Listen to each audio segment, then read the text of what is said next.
impression of a cylinder seal on a tablet from about 2100 BC, Sumerian soap. But we might perhaps have some evidence in the archaeological evidence for the existence of soap. The sun had long disappeared behind the horizon, leaving the desert around Ur silent and empty, but for the wind whispering over crumbled mud brick.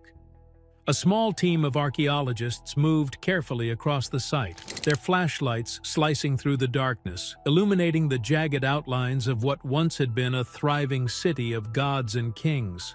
Dr. Elias Naram, a Sumerian scholar who had devoted his life to decoding the mysteries of cuneiform, paused at a mound of dust and debris. Sumerian literature consists, we now know, after many, many years of research by numerous scholars, including myself. He had seen hundreds of ruins, hundreds of tablets, but tonight, something about the shadows made him stop. He knelt down, brushing centuries of sand away with a gloved hand. There, half buried, a fragment of clay glinted under the flashlight, etched with symbols that seemed almost alive. The lines were delicate, yet precise, unlike anything catalogued in the museums of Baghdad or London. His heart raced. For decades, he had followed the known texts, the accepted translations. For decades, he had corrected mistakes, argued with scholars, fought to preserve accuracy. But what he saw now suggested a history no one had ever dared to imagine. "Elias," a voice whispered from behind. One of the assistants was hesitant, sensing the weight of the moment. This isn't like the usual finds. Look at the patterns. They almost glow. Naram didn't answer. His eyes traced the intricate lines, symbols forming constellations, maps, and what appeared to be instructions. Not religious myths, not stories, but a guide. A knowledge far beyond the era anyone had placed these people in. He had spent his life telling students that the Sumerians were remarkable, advanced in mathematics, astronomy, and writing. Yet these tablets hinted at something even more profound.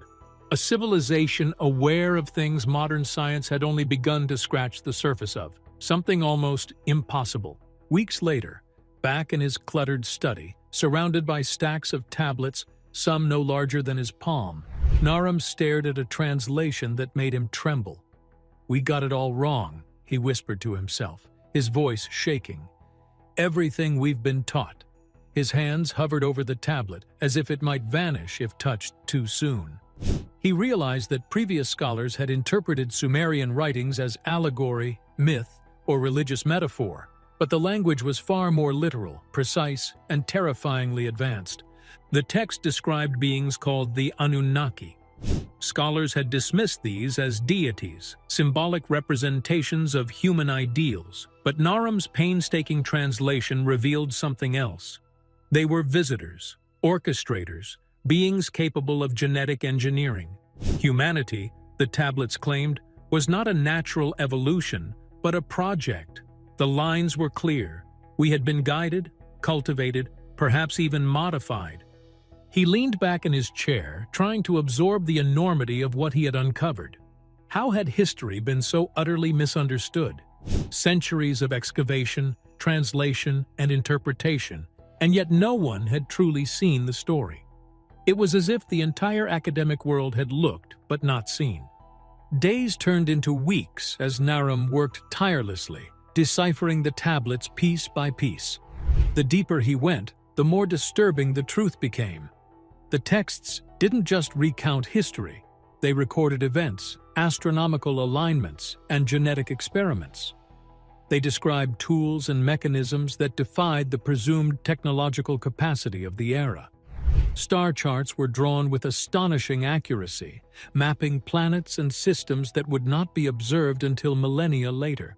The tablets even suggested the Anunnaki had hidden knowledge about cycles, cataclysms, societal collapses, and the rise and fall of civilizations. They spoke of disasters humanity had yet to anticipate. Naram's hands shook as he read a passage detailing how human memory of these events had been systematically erased, mythologized, and misinterpreted over generations. He knew the implications were monumental. If humanity was engineered, guided, or manipulated by advanced beings, everything about our understanding of ourselves, our history, and our future was flawed. Schools, textbooks, even the foundations of science, everything rested on a misconception. But Naram also realized the danger of revealing such knowledge. He had spent decades under academic scrutiny.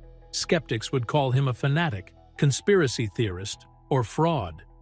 Yet he couldn't keep silent. Before he died, he needed to tell the world. He began compiling his findings into a presentation unlike any before.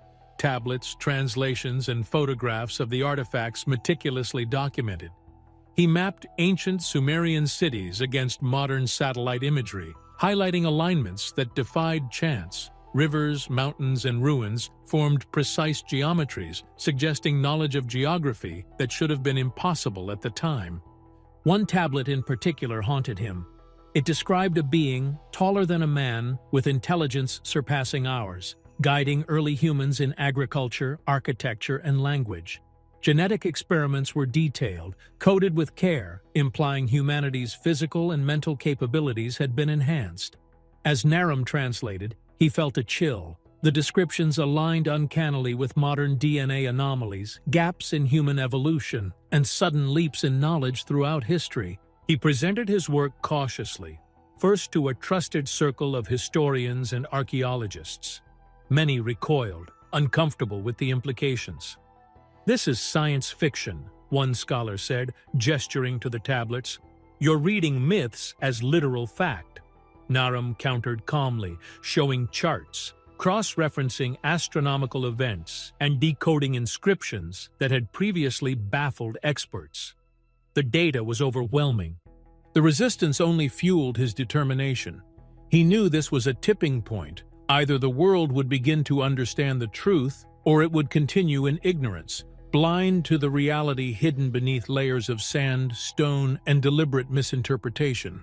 Naram began recording his lectures, not for universities, but for anyone willing to listen. His voice trembled with urgency. "We have been told stories," he said, "stories that sanitize, simplify, and distort. We are the product of experiments guided by beings we once called gods, and we have the evidence, written in clay, preserved for millennia, waiting for someone to finally see it."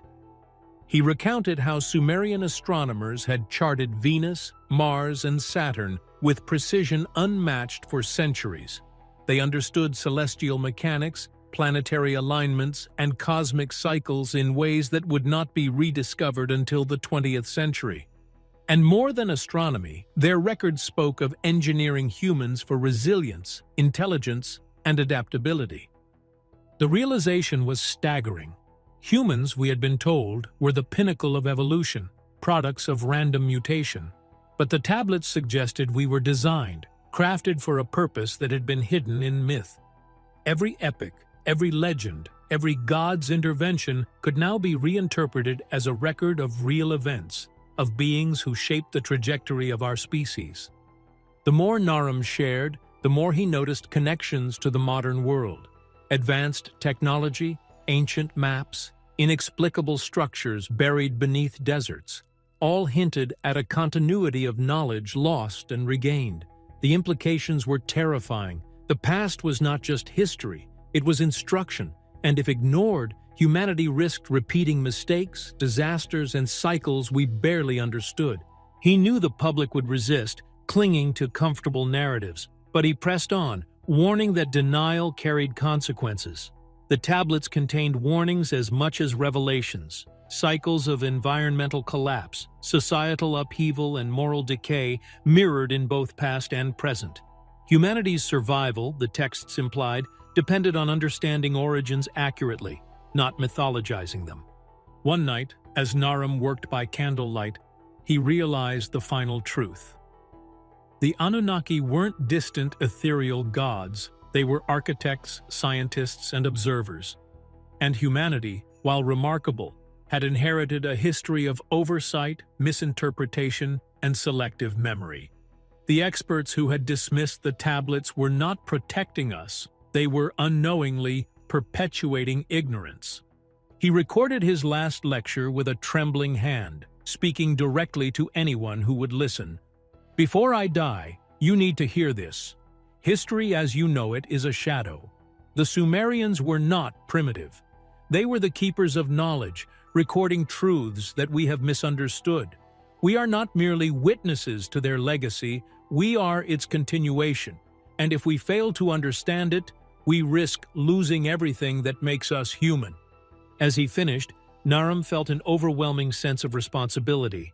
These clay tablets, these fragile records, were more than relics. They were a map, a warning, and a testament to a forgotten truth.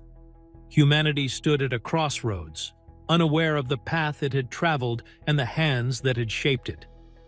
Outside, the desert remained silent. The wind whispered over crumbled ruins as if carrying the words of the past, waiting for ears willing to hear. Naram sat back, exhausted but resolute. He had revealed the evidence. He had connected the dots. And now, all that remained was for the world to wake up before the lessons of the past, etched in clay and memory, were lost again. He looked one last time at the tablet glowing faintly on his desk, imagining the centuries it had survived, waiting for understanding. "This is not a myth," he whispered. "This is reality. We got it wrong, and now we have a choice: to see, to learn, to survive, or to remain blind." Naram's hands fell to his sides. The world outside might resist, ridicule, or ignore him. But he knew the truth, and he hoped, against hope, that before it was too late, someone would finally listen. The past was speaking, and if humanity didn't hear it, the consequences would be catastrophic. The stars above twinkled, ancient and distant, but the constellations mirrored those in the tablets. Alignments, patterns, and cycles that had guided civilizations long before ours were still there. The evidence was clear, written across time, urging humans to awaken. He closed his eyes, imagining a future shaped by knowledge rather than ignorance, where humanity finally understood its origins, its purpose, and the beings who had walked among them.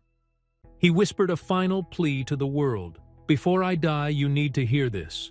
History is not what you think, humanity is not what you think, and the truth is waiting for you, for all of us to see." Weeks passed, and the story began to leak. Not officially, no press conference, no peer-reviewed journals, but through whispers in academic circles, emails, and clandestine calls. Some scholars were curious, others dismissive, but the reaction didn't matter. Naram knew the truth had a way of surfacing, no matter how deeply buried.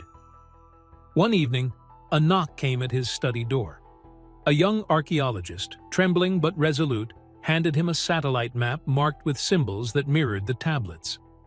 "I think I found a site," she said. "It matches the patterns, the grids, the alignments, everything." Naram leaned over the map, heart hammering. The site was remote, buried beneath layers of centuries-old silt and shifting dunes. Yet from the aerial view, the structures formed a design so precise it could not have been accidental. Lines extended across the landscape, intersecting rivers, hills, and valleys, forming a geometric blueprint that hinted at knowledge of Earth itself. He packed a small team, heading out at dawn, the desert stretching endlessly before them. The wind carried the scent of history, dust, and the faint metallic tang of something buried long ago. As they excavated, fragments of stone, copper, and clay emerged, etched with symbols more intricate than anything previously recovered. "What is this?" asked one of the assistants. "It's technological, not just cultural." Naram didn't answer. He only brushed away the sand, revealing more glyphs, diagrams, and equations. Some appeared to detail celestial navigation, others mechanical contraptions that defied logic. They were not decorative, they were functional, instructions left for those who could read, understand, and carry forward the work. The discoveries kept piling up, tools that seemed impossibly precise for their time, tablets with references to human anatomy that predated known medical texts, and star charts mapping constellations from Earth and beyond. Each artifact confirmed what Naram had feared and hoped. The Sumerians were documenting reality, not myth. But the deeper they dug, the more unsettling the story became. One tablet described an event, an alignment of planets that triggered a massive flood. It mirrored accounts from Mesopotamian epics, but with a precision no ancient storyteller could fabricate. Naram realized the flood was not metaphorical. It was historical, catastrophic, and potentially cyclical. Returning to his study late at night, he traced patterns across time. The Anunnaki, the cycles, the advanced knowledge, they weren't isolated. The texts implied intervention, experimentation, and careful observation over millennia. Humanity's story was not one of solitary evolution, but of guidance, manipulation, and repeated oversight. Naram began to connect dots others had never considered. Ancient monuments, pyramids, and megaliths aligned not randomly, but according to celestial coordinates described in the tablets. Advanced mathematical concepts appeared where historians claimed primitive understanding. And the genetic traces hinted in the texts had modern echoes, sudden leaps in cognition, unexplained physical traits, and DNA markers with no clear origin. He spoke to colleagues cautiously. "We've been wrong about everything," he said. "This isn't just history, it's instructions, and humanity's survival may depend on understanding it." Some laughed, some accused him of fantasy, others were silent, eyes wide, unable to reconcile belief with evidence. Naram ignored the criticism. He had a duty to truth, and the truth was growing too large to contain. Late one night, alone in his study, he picked up a tablet depicting a star system unknown to modern astronomy. His pulse quickened as he realized the coordinates aligned with a region recently mapped by space probes. The Sumerians, thousands of years ago, had recorded celestial details that only now were being confirmed by modern technology. "This isn't imagination," he whispered. "It's real, and we've been blind." The weight of revelation pressed on him. Every civilization, every culture, every myth seemed suddenly connected. The Anunnaki, the interventions, the hidden knowledge, it suggested a continuity lost to time. Humanity had inherited a story it was never meant to forget, yet had been compelled to misinterpret. Naram's obsession grew. He began cross-referencing tablets with archaeological sites worldwide. Patterns emerged: pyramids in Egypt, megaliths in Malta, ruins in South America, all pointing to knowledge that was not just local, but global, orchestrated across continents. The Sumerians were not alone. They were the keepers, the scribes, documenting what others had forgotten. He realized the truth carried danger. Powerful interests might want it suppressed. Governments, corporations, and academic institutions could dismiss or hide these findings. But Naram could not stop. He felt the urgency of mortality pressing him onward. Before he died, the world must see the reality hidden in plain sight for millennia. His warnings intensified. "We are not what we think we are," he said in one recorded lecture. "We are the product of intervention. We have been guided, and if we ignore the lessons of history, we will repeat the mistakes, catastrophes, and cycles encoded in these tablets." The tablets spoke of tools, weapons, and technologies that predated recorded history. Some were symbolic, others literal. Instructions for harnessing energy, observing the stars, understanding human biology. Knowledge that could revolutionize science if interpreted correctly. But the texts also warned of misuse, of hubris, and of cycles of destruction if humans failed to respect what had been inherited. Naram's team worked tirelessly, decoding and verifying. Every day brought revelations that challenged the foundations of human understanding. They documented celestial alignments, mechanical schematics, and genetic experiments. Each discovery painted a picture not of myth, but of deliberate design. The experts' warnings grew more urgent. "We have to understand ourselves," he said, voice trembling with both awe and fear. "We have to study the past with the precision it deserves. These beings, the Anunnaki, left lessons, not stories, and ignoring them may cost us everything." Weeks turned into months. The team uncovered more tablets, each layer of excavation revealing patterns, data, and instructions hidden by time. Naram's reputation among colleagues fractured. Some hailed him a genius, others branded him a heretic. But the evidence continued to accumulate, undeniable in its precision and scope. One night, as the desert wind swept across the ruins, Naram felt the weight of history pressing upon him. He held a tablet describing an event eerily similar to current climate crises, societal upheavals, and technological misfires. The past was warning the present. Humanity, he realized, was at a threshold. The ancient records were not merely descriptive, they were prescriptive. He recorded his final series of lectures, compiling translations, maps, diagrams, and cross-referenced data. Each word carried urgency. Humanity had been misled, misinformed, and misdirected. Understanding the Sumerian legacy was not optional, it was essential. "Before I die," he said in the closing video, "you need to hear this.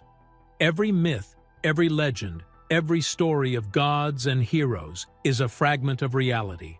Humanity has been guided, shaped, and instructed. Ignoring this knowledge is a peril we cannot afford.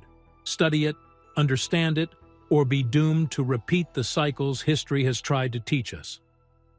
As he spoke, the desert outside seemed to respond. The wind carried echoes of voices long gone, whispers of beings who had shaped our beginnings. Naram felt the presence of history as a living, breathing entity. The Sumerians had recorded everything. They had waited for someone capable of seeing beyond myth, beyond conventional history, beyond disbelief. He finished the recordings and placed the tablets carefully in secure cases. Exhausted, he stepped outside, staring at the stars. The constellations mirrored those in the texts, ancient guides, coordinates, and reminders of a time when humanity had walked hand in hand with the architects of its destiny. Naram realized he was not merely uncovering the past, he was delivering a message. Humanity had been misled, yes, but it could still awaken. The truth had survived the centuries, waiting for ears capable of hearing, eyes capable of seeing, and minds capable of understanding. "Before I die," he whispered to the desert, "may someone, anyone, finally listen." The wind swept through the ruins, stirring sand over the artifacts, as if carrying them into the world. The tablets, the texts, the knowledge, they had survived. And now, the task was human. To heed the warning, embrace the revelation, and recognize that our story, our origins, and our destiny were not what we thought. Time would tell if the world was ready. And somewhere beneath layers of earth, the Sumerians waited, silent, patient, eternal.